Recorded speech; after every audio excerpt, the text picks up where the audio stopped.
Read from Srimad Bhagavatam, Canto 1, Chapter 16, verse 17. Tasyaivam vartamanasya purvesham vrittim anvaham anati dure kilascharyam yadasi tant nabodame. Translation. Now you may hear from me what happened while Maharaj Parikshit was passing his days, hearing of the good occupation of his forefathers and being absorbed in thought of them. Text 18.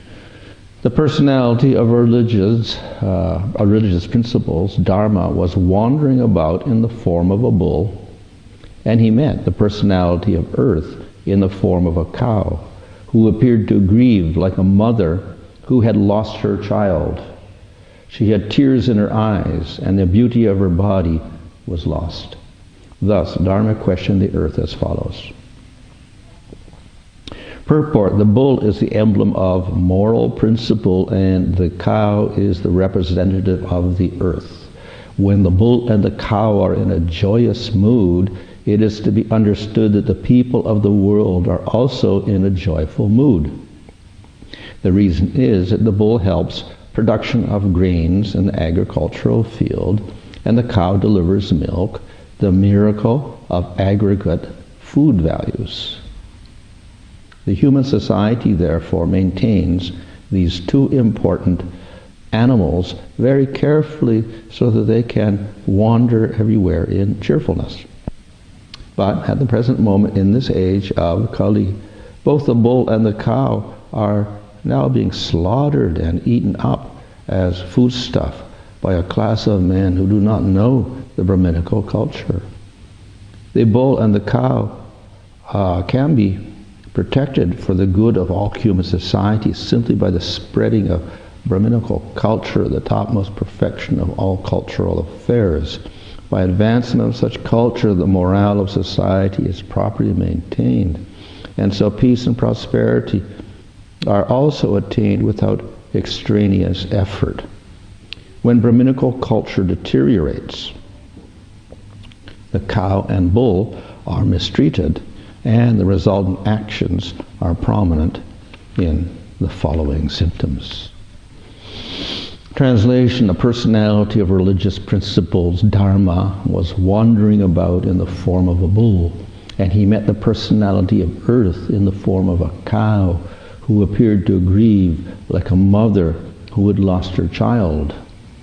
She had tears in her eyes, and the beauty of her body was lost. Thus, Dharma questioned the earth as follows.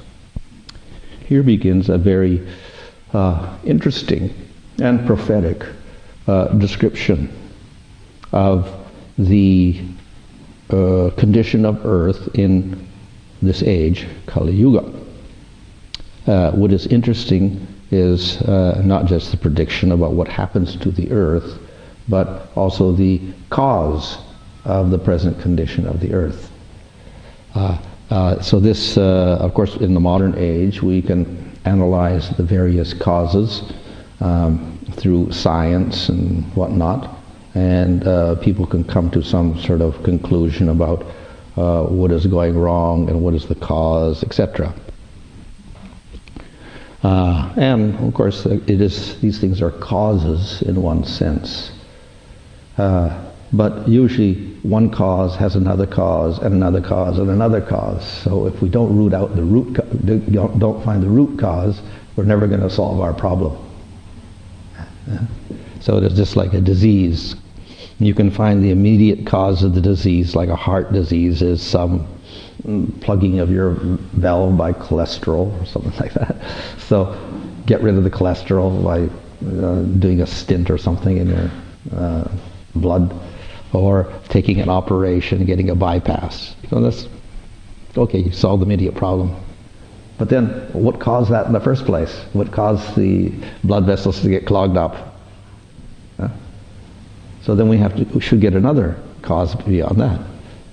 And of course, doctors also know that. One is stress, one is diet, So these two things, if you control the diet and you control your stress, then you get rid of the cause of getting the clogged arteries or whatever, and then you can solve your problem that way. So, in other words, we have to go try to find the original cause of why we're suffering on earth. Of course, if we take a very philosophical stance, and we could say all suffering is caused because we're all on-Krishna conscious. We're all bahirmukha and trying to enjoy in the material world, and therefore we have to suffer here. And this is the nature of the material world, to suffer because we have material bodies, and if we have karma due to our desire for material enjoyment, then this is the result. So that also correct. It's a correct way of looking at things as well.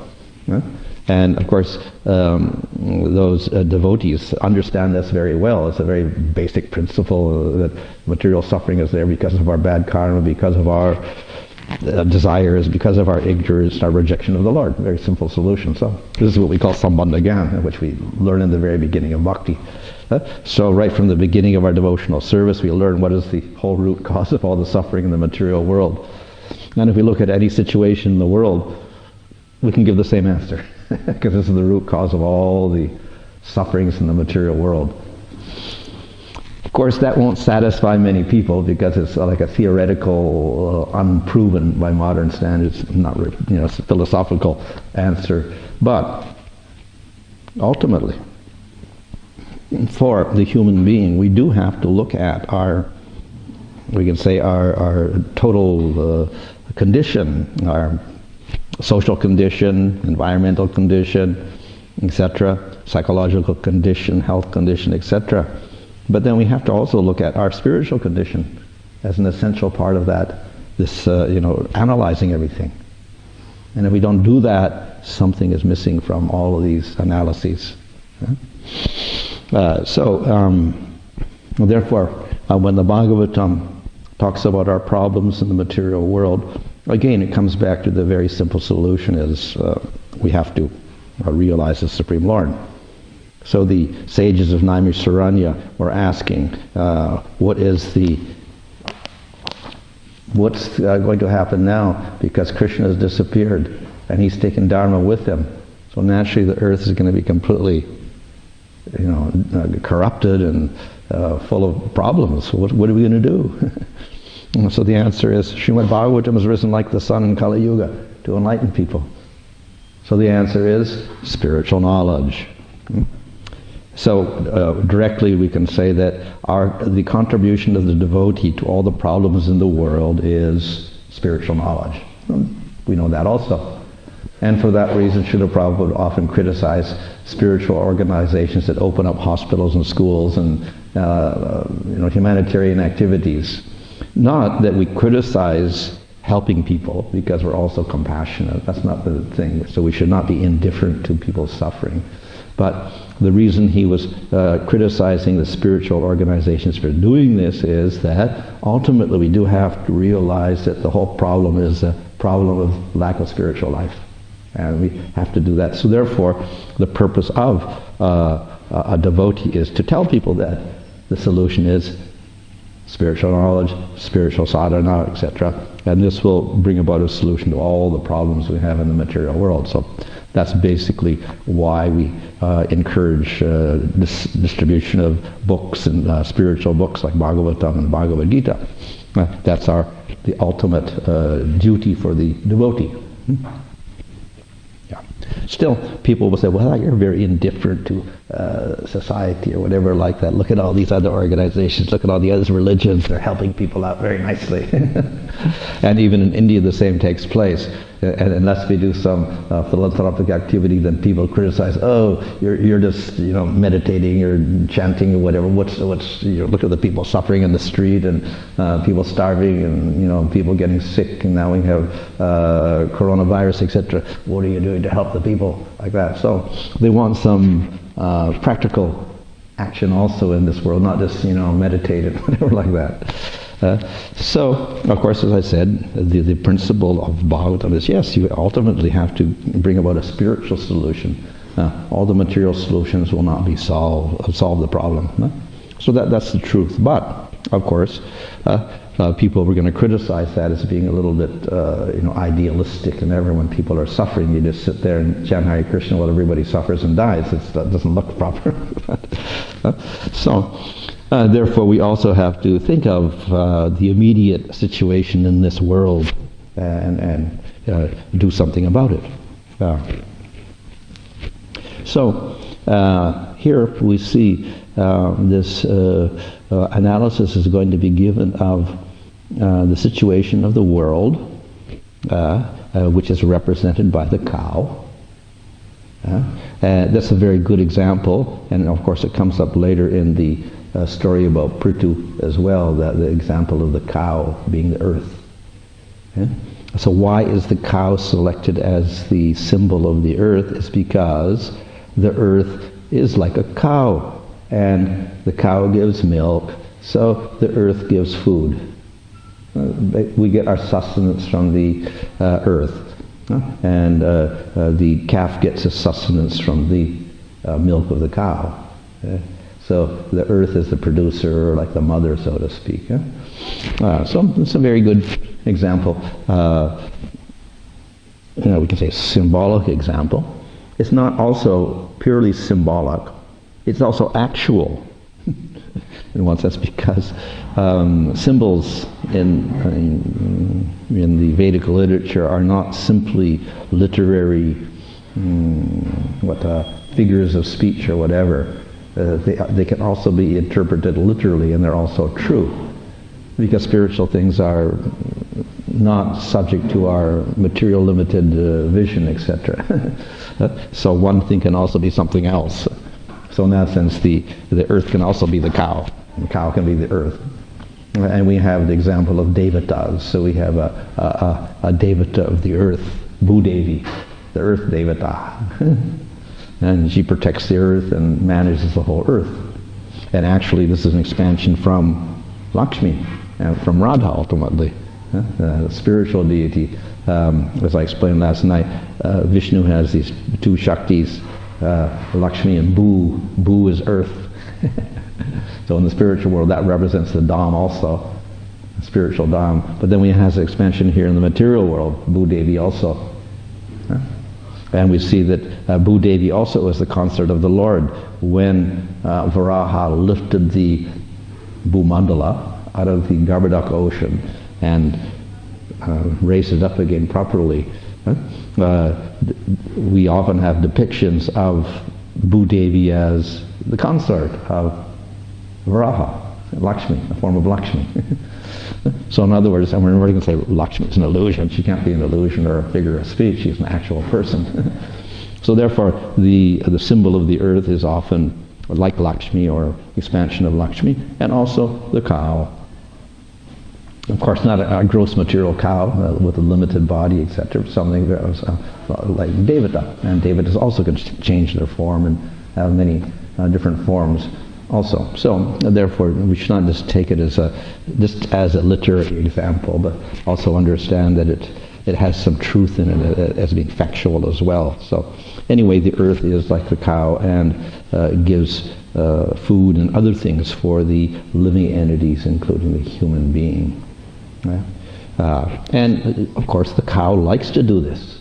The cow likes to give milk. Likes to feed the calf. And it's nature to do so. Like a mother wants to feed the child and protect the child. So the earth likes to do this for all the living entities on earth. Natural. But we see that the cow is not independent. So the cow has the bull as a husband. So this is where it gets a little complicated, which science does not know about or doesn't care to recognize. Yes, the scientists recognize the earth is, it's productive and it's very sensitive, and if we disturb it in one place, the earth, and that gives a reaction in another place like this. So we destroy the little bit of the atmosphere in one place, and it has a big effect somewhere else, and we start getting weather changes and whatever like this. Or People understand that to some degree, that we can't tinker with nature too much. Of course, we have that all the time in terms of animals. They introduce a new animal into Australia and then it overtakes everything and it causes a big problem or something like that. Or you put a new plant there and then it becomes a big weed and you got to just start destroying it later on. Like this. So you understand that nature is very delicately balanced, and if we start tampering with it, then big problems are going to happen. So that's understood. Which is why also genetic engineering is a big problem, because if we start tinkering on a very subtle level with animals and plants and whatever, then we could end up with huge problems in the future. So we have to be very careful of that. So anyway, some scientists do recognize the sensitivity of the earth and nature, etc., the balance that is there. We can't interfere with that too much. What they don't recognize is the other factor here. It's not just the cow, and the cow is very sensitive, etc., but there's the bull. And here, the bull is Dharma. So Dharma means, I could say, religious principles, but of course we don't want to use that term religious principles in a sectarian way. So we can more easily, appropriately define Dharma as rules of conduct that are in harmony with the earth, to protect the earth. And where do we get those rules of conduct for? So these are mainly rules for the human being, not for the animals. So the happiness of the earth and production of the earth depends upon the conduct of the human being, not upon the conduct of the cats and the dogs and whatever, on the human being. So we have rules for the human being. So a dispute will come on what rules? We can have our own human rules that we can make up as we go along. Some of them are good, some of them maybe not so good. But better to take the traditional rules. And some of these traditional rules we'll even find in what we call primitive societies. They have rules of conduct, of how to interact with nature, etc. And carry down tradition from their forefathers, because they understand if you do something wrong, the earth reacts and you get a bad reaction. So they have all these rules on how to treat the animals and the plants and the water, etc. But for us, then, the more sophisticated way of doing this is to go to the scriptures, and there we find what are the rules of Dharma, what are the conduct of the human being. So we have tons of scriptures dedicated to defining how the human being should act. So we have all these smritis, Manu Smriti, Yajnavalkya Smriti, and Harita Smriti, and Shankara Smriti, etc., Vishnu Smriti, all defining how the human being should act in relation to each other and in relation to the rest of the earth and the animals and the plants, etc. So, in other words, the earth will not be stable unless the human being conduct themselves properly according to the laws of Dharma. And the most sophisticated laws of Dharma we'll find in the Vedic scriptures. So therefore that means that there's a relationship between the human being and his moral conduct and the condition of the earth. It's not just the condition of the human being, it means the whole condition of the earth for everything, life on earth itself, is quite dependent upon how human beings act. So it's quite an interesting type of realization or fact that is presented in the Bhagavatam. From this we can see how the scriptures analyze and emphasize the importance of human conduct in relation to the not only human survival but survival of the earth. Human conduct is very, very important. Therefore we do have a emphasis upon this, the principles of Dharma for the human being. So here in this section we have Dharma and the earth And the earth is here grieving, like a mother who has lost her child. And then Dharma begins to question the earth, and the earth begins to answer in different ways why she's grieving. So, and then later on we see what happens to Dharma. Kali Yuga comes along and he begins to attack Dharma until there's one leg of Dharma left. He's can't even stand up anymore. Dharma cannot even stand up. And Dharma's on one leg, and there's the cow crying. So then we can never expect the earth or the cow is going to give proper food or proper milk because of the condition of the Dharma.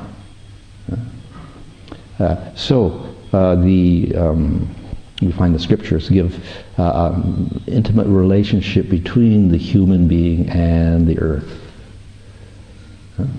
which is quite profound. We probably don't find this in other religious scriptures, but we'll find this very directly stated here. Human being Dharma plus the condition of the earth. So, if Dharma is maintained properly, then the earth produces nicely. What this ultimately means is the human beings have to control their senses to some minimum standard. And then the earth will go on nicely, and there'll be enough food for everybody, the weather will be nice, and everyone can live a prosperous life. But unless we follow those laws of Dharma, that's not going to happen. So that's basically what is stated here. So the only question is, well, what is the minimum standard we have to follow? Because everybody's a little bit reluctant to follow too many rules. What's the minimum we can get away with and just have our prosperity? And unfortunately, we find in the Dharma Shastras, like Bhanu Swami, there's too many rules. It's too complicated for most people, and it's probably shocking for the people in the modern world to have so many rules to follow. Everybody is so limited in what they can do. You're really limited in who you can marry, you're limited in who you interact with and who you talk to and everything like that, according to Varnas, etc. So there's, I say, too many rules to follow. That's true. And in Kali Yuga, it's very difficult for people to follow all the rules. One concession that the Smritis give is that, if people are Sudras, they have less rules to follow. If you're a Brahmana, then you have more rules to follow. So most people in Kali Yuga are Sudras, so they're a little compensation there. They can follow the minimum rules of the Sudra, etc.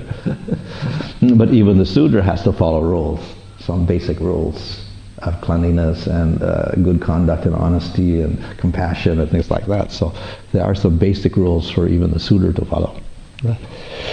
Therefore we do have to try to figure out for our own good, for the welfare of not only humans but the whole earth, what is the minimum standards at least that everybody should follow to continue a life on earth. As I said, maybe a little bit difficult to follow all these rules of Dharma, etc. But at least let us take some basic principles. Very nicely then, in this whole section, then we do have a solution to that. At least you follow 4 regulative principles. That's what this final solution. You're going to follow all these rules for Brahmanas, Kshatriyas, Vaishyas, Sudras, and interactions and ashramas, etc. But at least 4 regulative principles, you follow that at least. No meat eating, no intoxication, no illicit sex, no gambling. Follow those. And the other one is hoarding of money, excessive, interaction in banks and things like this, financial manipulations of money. So, if we follow the basic principles, then we can be assured that the earth can go on nicely and happily and give her products, and Dharma can be maintained at some level so that the earth will respond nicely.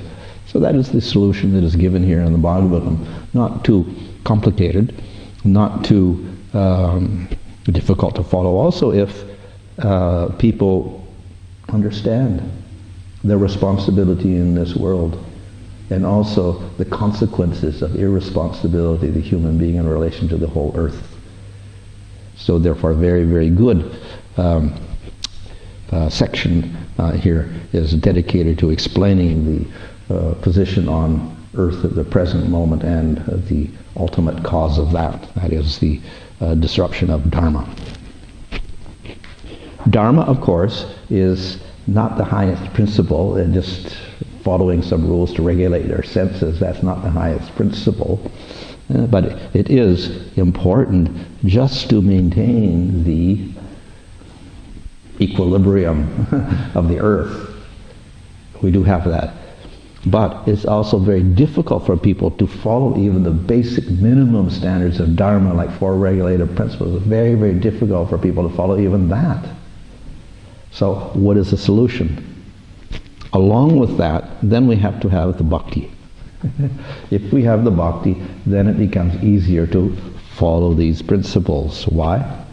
Because if we follow the process of bhakti, and we accept the position of the Supreme Lord and the position of the jiva, and we cultivate that relationship, then naturally these principles, the four regular principles, will manifest, because we understand through bhakti that we are not the controller, we are only the servant, we're not the material body, we are a jiva, and therefore we can minimize our material needs and our material sense gratification, develop that sense of austerity and sense control, sense of humility, lack of possessiveness, and a desire to understand the true nature of our existence on earth, which is not material at all. So if we have a spiritual practice that can give us this relationship with the Lord, then we can follow these principles of Dharma nicely. So therefore, we can say that here we have the earth and the relationship with Dharma, and with the Dharma then we also have this process of bhakti. Then we can come to a solution for the problems on this earth. So that's the example given here. Okay, any question?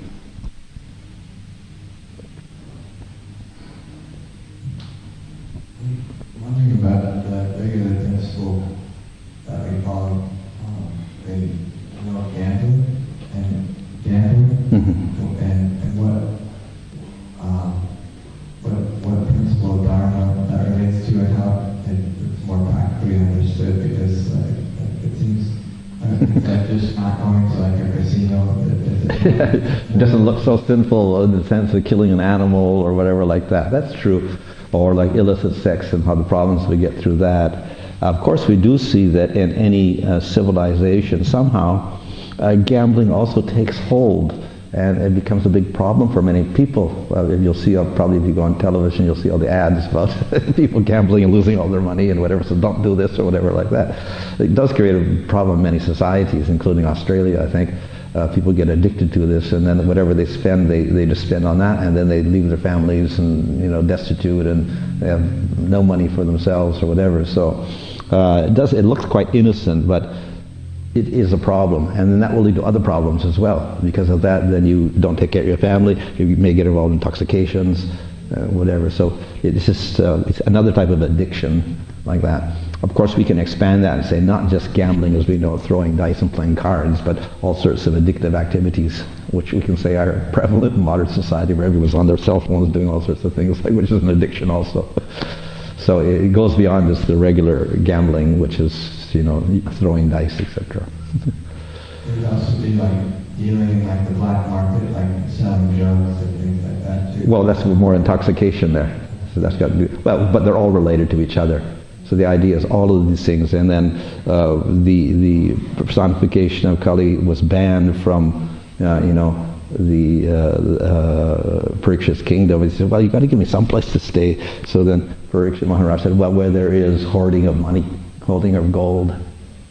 And because the answer why that is that where there is hoarding of gold, then you get all the other bad things happening. Illicit sex and prostitution and meat eating and gambling and all these things take place where you got a lot of money, people hoarding their money. I guess that makes sense because in America, like the most sinful place is like Las Vegas. Where you get all the sins naturally arise along with the gambling.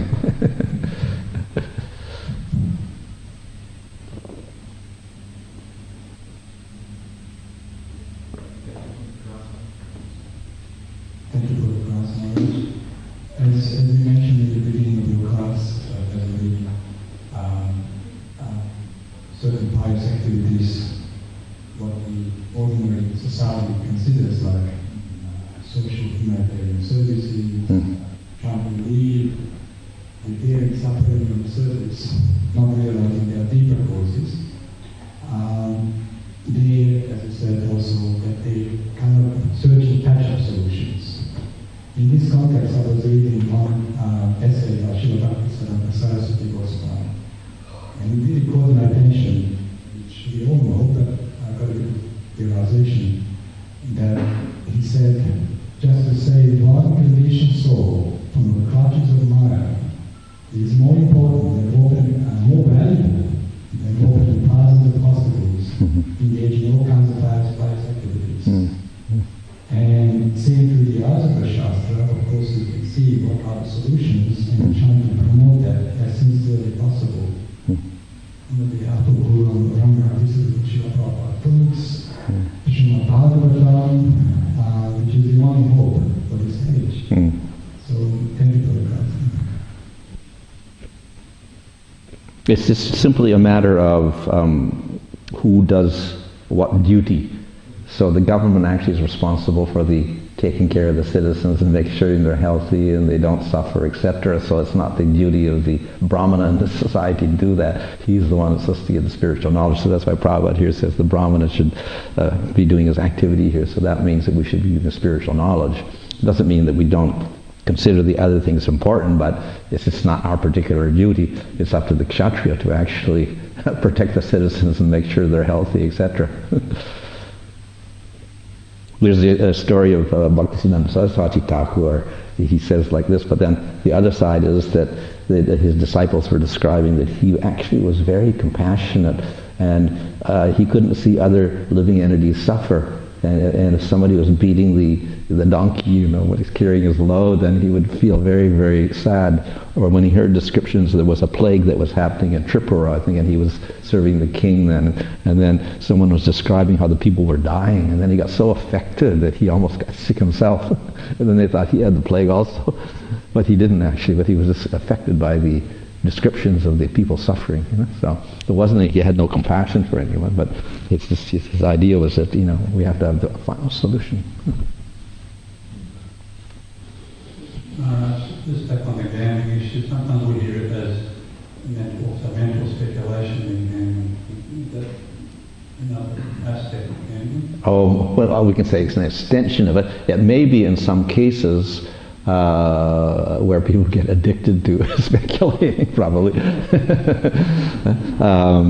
In that case, I suppose. Otherwise, we can just say it is rather atheistic, rather than more than gambling as such. We could say a very subtle form of sense gratification.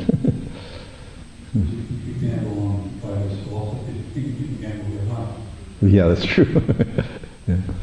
Yeah, so I haven't seen it mentioned like that, but of course it's obviously a problem if we get obsessed with mental speculation and we don't go by scripture at all, then we're stuck. Or if we interpret the scriptures in a very speculative way, then this is also, we say, offensive.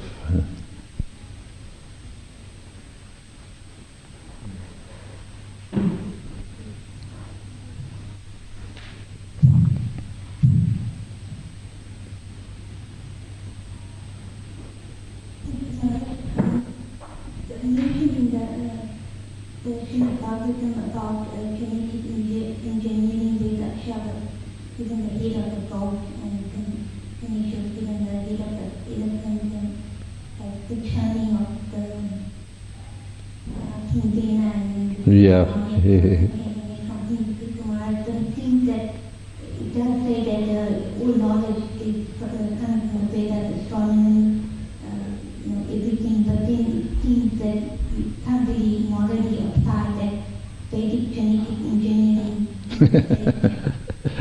Yeah, we do have examples of miraculous things that happened, like the turning of the thighs. So somehow from the cells of his body, we can say they manufactured a child who was Prithu, who was actually incarnation of God, a special case. But that was done by the Brahmins, actually. So it was a kind of exceptional case. But in general, we can't really go against the laws of material nature and start tinkering with the way things are done without getting some serious consequences. If we're very intelligent, of course, we can probably do something, but on the other hand, no matter how intelligent we are as human beings, there's always some fault there. So that's why we have to be careful when we start tinkering with nature and doing things. And we don't see the consequences immediately, but later on we may, then it may be too late to correct them even. So that's a problem with us. So, of course, if it is done in a proper way, very good, but do we have that knowledge, proper knowledge to do things properly, to create good effects? That's the question. So probably we don't at the moment. We are experimenting to do things, and of course these can be manipulated in the wrong way. So we know that a little knowledge is a dangerous thing. So that is why a lot of the Vedic knowledge was secret and not given to everybody, because if you give it to the demons, they'll misuse it and use it for all their bad motives or whatever. So don't give it to them at all. If it's given to a proper person, yes, it can be used properly, but if it's given to the wrong person, no. So that's we're at in the modern world. We can use these genetic things positively if we're very, very careful. Maybe we could also use it in a very bad way. For very bad purposes as well. There's always the opportunity to do that. So that's what we have to be very, very careful. And we can never say that everybody has good intentions and they're beyond, using these things for the wrong purposes. We've seen in the past they've been doing that. So it's happened in the past, so it can happen in the future also. Okay, Hare Krishna.